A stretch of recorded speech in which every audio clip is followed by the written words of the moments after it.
یہ آل کا لفظ عربی زبان میں خاندان کے معنی میں آتا ہے. جیسے ہم بولتے ہیں نا کہ یہ فلاں شخص کا خاندان ہے، اس میں صرف اولاد ہی نہیں ہوتی بلکہ پورا قبیلہ، پوری برادری، یہ سب شامل ہو جاتے ہیں.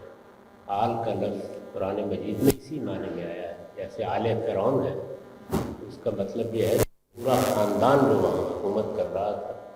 جیسے آل سعود اس وقت آپ کے ہاں حکومت کر رہی ہے. آل سعود کی تعبیر اختیار کی جاتی ہے، کہا جاتا ہے. اس وقت کی عربی میں بھی یہ رائج ہے. ذریت کا لفظ البتہ اولاد کے لیے استعمال ہوتا ہے. یہ ایسے ہی جیسے آپ کی زبان میں مختلف الفاظ ہیں.